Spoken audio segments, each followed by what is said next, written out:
They see me dying. I was like, God, you bring me to this country to die.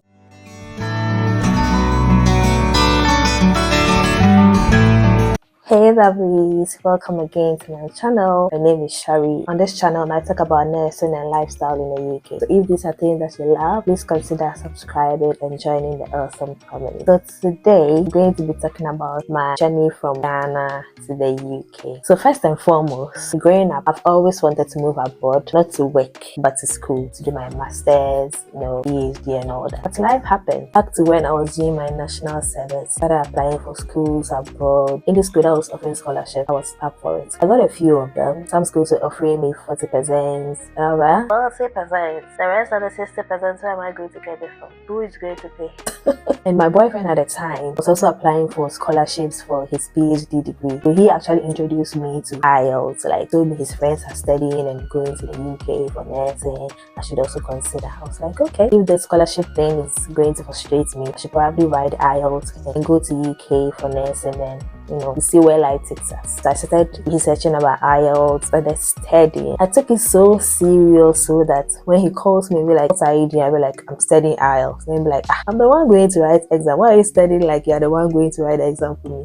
That was how serious I was. But along the line, COVID happened. The fire within me got quenched. So I also relaxed because who would like to go overseas when there's COVID all around, people are dying. So it was natural for me to just forget about it. And so 2 years after, when I started working and everything, and a friend of mine called me, was like, Sharon, have you heard that this friend of ours have gone to the UK? I was like, this person who is so nonchalant about things, even if the world is coming to an end, this person doesn't just care. But the person took the step to study IELTS and pass and go to the UK. I was like, nah, Sharon, this is the time. That was the game changer for me. That day after work, I went back to my books, the books that I had discarded somewhere, and started studying every day. I told my dad about it. I said that this girl it was so because of the COVID and all that. Like, okay, let's see. Took the IELTS, I passed and everything. And even with that, Ghana Health Service posted me to OT region. OT region to Accra for 6 hours. The road was terrible. Just imagine me going back and forth on this Accra to Accra road to take my IELTS, come back, take my CBT, work on this, work on that. And sometimes I had to go to Accra and the following day go to work. It was hectic and stressful. And I had a really good and understanding in charge, Mr. Kuto.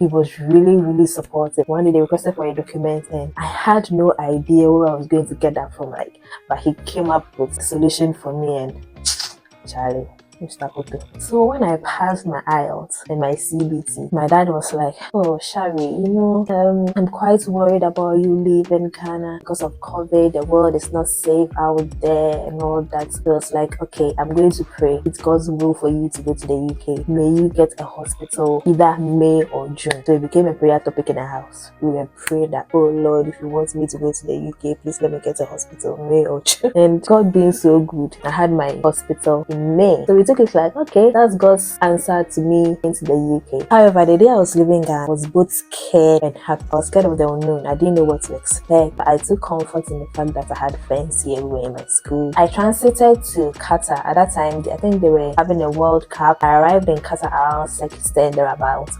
And my next flight was 12:55. But before you come in, they pre-book your taxi and they send you the details even before you leave Ghana. So I knew the time my taxi was supposed to pick me up and everything. I finished my immigration checks and everything way earlier than the time I had scheduled the taxi. When I came out, I had to call my workforce team and told them, oh, okay, so I'm done with the checks and everything. We're like, okay, for your taxi and all that. So I waited for this one to come. It's like, can you give me just 5 minutes to smoke? I was like, is that what people do here?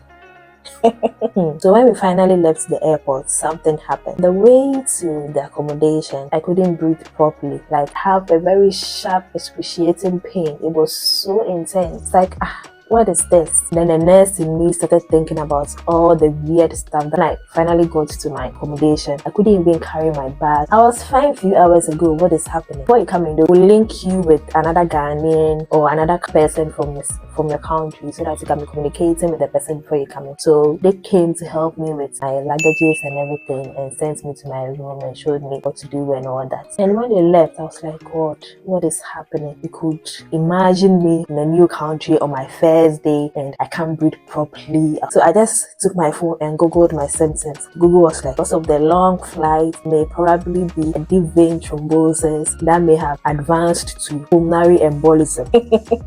When you are sick, don't Google your symptoms. If you try, Google will tell you are going to die in the next minute. So come and see me crying. I was like, God, you bring me to this country to die. What am I going to do? My parents are not here. Like my first day in the UK, I was so down. I called my dad. He prayed for me. I told my friends that this is what is happening. They think I should call the workforce team and inform them about it so that I probably go to the hospital or something, because we are talking about breathing. They were like, it would be a good idea, but you just came to the UK. You can't just start complaining that you're sick. What would you think they would think about you? And when I thought about it, it made sense because they brought it to their country to come away. The moment you landed, you are saying you're sick. So I kept it to myself and I was praying. God been so good. On the third day, everything just went away. And then OSCE preparation started. And during the preparation, I had to take blood samples to be sent to the lab to check for immunization and all that. So when the results came, they told me they can see that I'm not immune to one of the vaccines. So I'll need to isolate myself. I mean, not go to work, take the vaccines before I can start going to work. And at that point, that was when we were supposed to start going to the wards and then learning alongside the OSCE preparation. I was like, oh God, not me again. I was the only one who was supposed to stay back. Not knowing it was a blessing in disguise because I had enough time to study for my IELTS. In as much as they gave me a rota, like a schedule, they gave me some courses to do. I had to go to the library, do this and that. I was able to finish up with those things quickly and have enough time for myself to study. And thanks be to God, we were able to pass our IELTS and start going to work. And that was when the drama started. When I started going to work,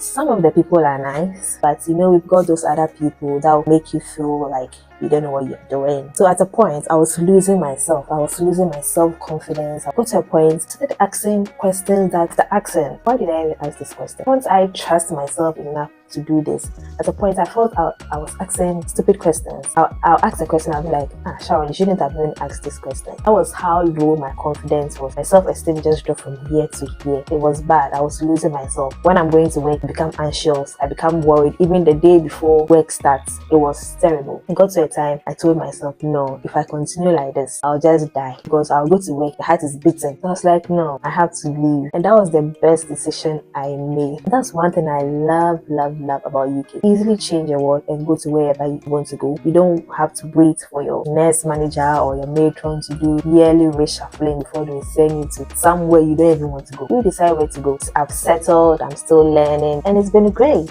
and I'm loving it. And as at now, I'm the only African nurse in my ward. And I don't even feel like I'm the only African nurse. That's how lovely it is. Peace of mind is really important in the UK. And my journey continues. And as you guys are now part of my journey, I'm going to carry you guys along to join the awesome family and enjoy this ride with me. I've got really nice videos coming up. So please subscribe and expect more. And until my next video, stay awesome.